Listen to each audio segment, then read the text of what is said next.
Hello, and welcome to Let's Talk Spoop.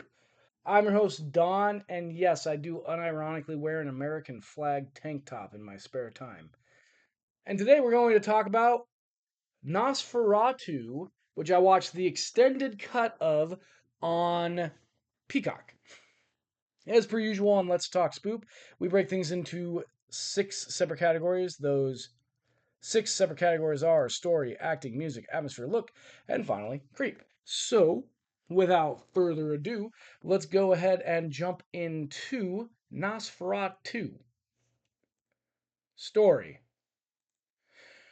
So, I never saw the original Nosferatu, but this movie is supposed to be based off of the original Nosferatu, which was an Italian ripoff of Bram Stoker's Dracula, made into a movie because they couldn't get the rights to it because Bram Stoker had very, very strong control over kind of the distribution of the story of Dracula. So, what is Nosferatu? It is Roger Eggers' version, correction, Robert Eggers' version of Dracula without using Dracula and those characters' names. It instead takes place in Germany instead of London and not Transylvania. I think it's Romania. And that's pretty much it. For all other intents and purposes, it is Dracula. You have Thomas, who is in the role of Jonathan Harker, goes to make a deal with this mysterious count who wants to move to the city in Germany that I can't remember the name of right now, that is the stand in for London to do evil things, but in actuality, he's after Thomas's fiance. That's it. That's the story. So, for the score of the story, I gave it 3.5 out of 5. It was well done, well executed, but it's far from original. It's literally just another Dracula movie. Ding. So this movie has a really good cast, but one of the main actresses in this is Lily Rose Depp, who plays Ellen, who is the knockoff Mina Harker, and she nails it. She does a great job.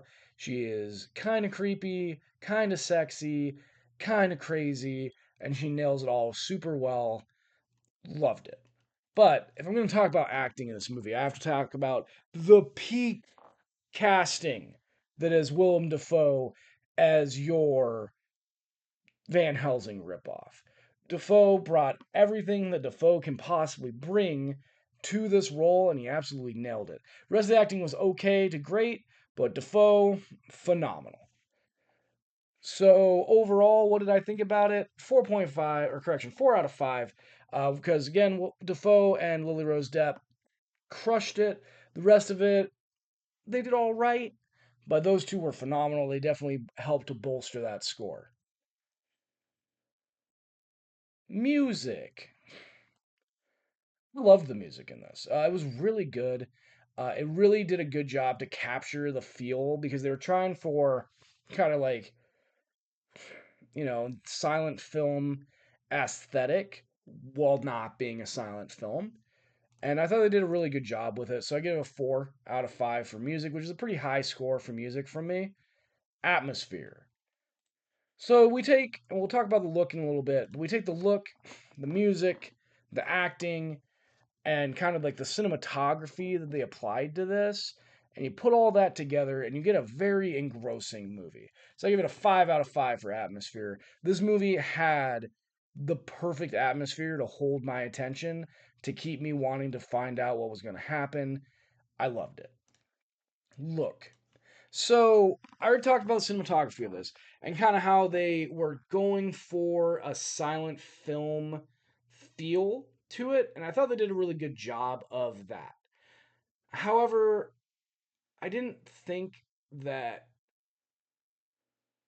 Count Orlok looked right. He looked more gross than scary.